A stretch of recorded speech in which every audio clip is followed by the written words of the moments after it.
If money is tight, a monthly budget can tell you that you still have $600 left and somehow leave you broke by the 23rd. A weekly cap can make that same $600 feel painfully small, about $138 a week. That sounds more restrictive, but the strange part is the smaller number may actually give you more freedom.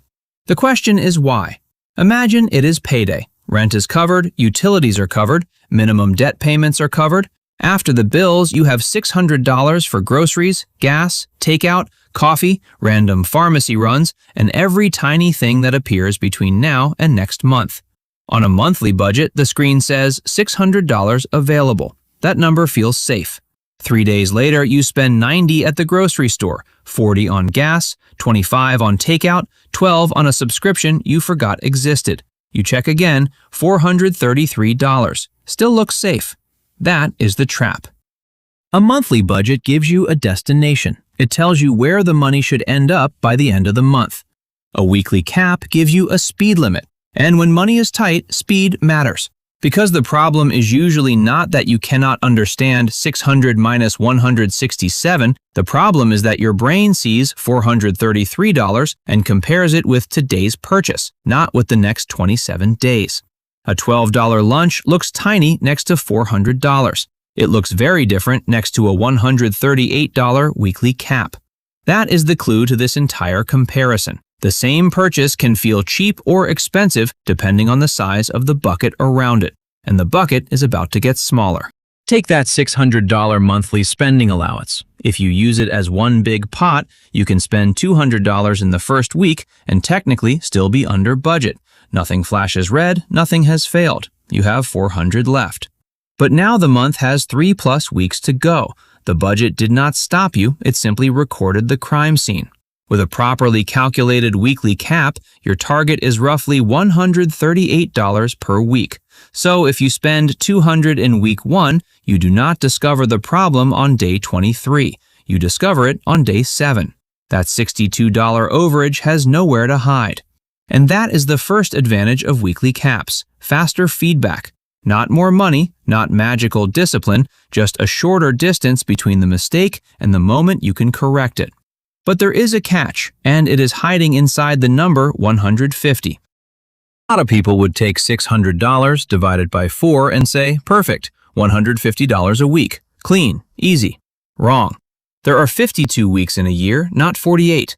A $600 monthly allowance equals $7,200 a year, but $150 every week equals $7,800. That simple weekly budget quietly creates $600 of extra spending over the year, an entire extra month of your original budget.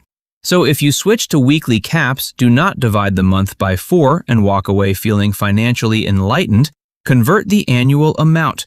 600 times 12 divided by 52 is about $138.46 per week. Your calendar just tried to charge you $600 for bad math.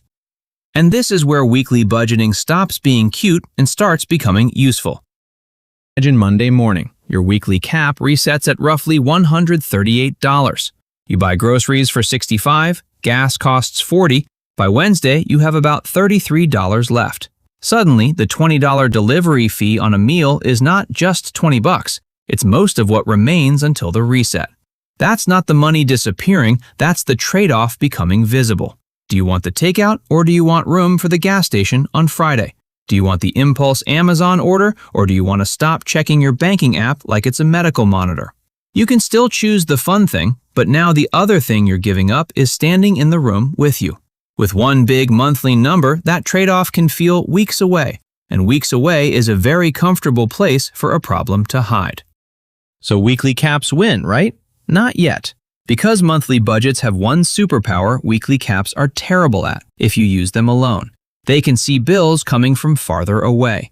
Car insurance every 6 months, an annual membership, school expenses, a birthday, a prescription refill, a utility bill that changes with the season, a tire that decides your financial plan was adorable. If your entire system is, I get $138 every Monday, those expenses do not disappear. They simply wait behind a corner. Then one ugly week arrives and your beautiful weekly cap explodes. This is the mistake that makes the comparison harder than it first appears. A spending limit and a complete financial plan are not the same thing, and whichever system wins has to survive both Tuesday's coffee and next month's insurance bill. This is where the comparison gets uncomfortable. For a weekly cap to mean anything, you first have to answer a very monthly question. How much of your money is actually safe to spend? Start with income. Subtract rent or mortgage, utilities, minimum debt payments, insurance, transportation, childcare, subscriptions you are actually keeping, and the money you need to reserve for expenses that do not arrive every month. Do not pretend the annual bill is imaginary because it is not due this Tuesday. Give it a small piece of the money now. Whatever remains is your flexible spending pool. If that number is $600 for the month, now you have a fair fight. One system shows you $600 at once, the other converts it to roughly $138 a week. Same annual spending limit, completely different experience. And one of those experiences becomes much more important after you make your first mistake. And only $110 this week. You have roughly $28 left. Do not immediately celebrate by ordering $30 of food because you earned it. That is how budgets develop a sense of humor. Roll some or all of it forward. Now next week has breathing room. Gas is higher than expected? Fine. Groceries run long? Fine. A friend asks you to go out? Maybe you can say yes without stealing from next month. But the reverse matters too. If you overspend by $30 this week, do not erase it at the reset. Next week starts $30 lighter. Otherwise, the weekly cap becomes a video game where your mistakes magically disappear every Monday. The point is not punishment, the point is continuity, because money does not know that your calendar just changed color. And now we get to the head fake. The real reason weekly caps can work better when money is tight is not that weekly budgeting is a better complete budget. It is not. Your monthly plan is actually the better map, which is slightly inconvenient after spending 7 minutes trying to fire it. But the weekly cap is the better steering wheel. You need the map to see the insurance payment waiting down the road. But knowing where the road ends does not stop you from drifting into a ditch on Wednesday. One tool sees farther, the other corrects faster. And once you understand that, the question changes. It is no longer which budget should exist, it becomes which system should be controlling the money you can actually spend today. There is one more reason the answer matters. Monthly budgets make failure feel large. You mess up early, look at the rest of the month and think, well, this month is ruined. Then the ruined month somehow develops a $40 takeout habit. A weekly cap gives you a smaller recovery window. You do not need to become a different person for the next 24 days. You need to make it to Monday. Then you get another short target, another chance to adjust, another week where one bad purchase does not need to become a bad month.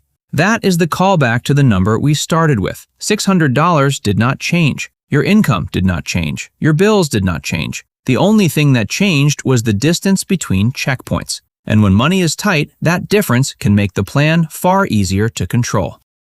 So, weekly spending caps versus monthly budgets. Which works better when money is tight?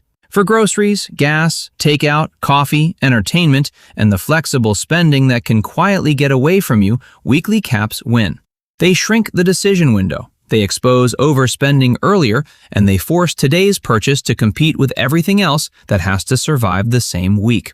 But a weekly cap should not decide how much money is safe to spend in the first place. That is the monthly plan's job. Protect the rent, protect the bills, protect the debt payments, protect savings, protect the irregular expenses you know are eventually coming. Then take what is genuinely available for flexible spending and convert that into a weekly limit. Monthly plan, weekly cap. The month decides what is safe. The week decides how fast you can spend it. And remember the trap. Do not divide a monthly allowance by 4. Because the first thing your new weekly budget should save you from is accidentally giving yourself an extra month of spending. But there is an even nastier version of this problem. What happens when your budget is perfect, but your paycheck dates and your bill dates still do not line up?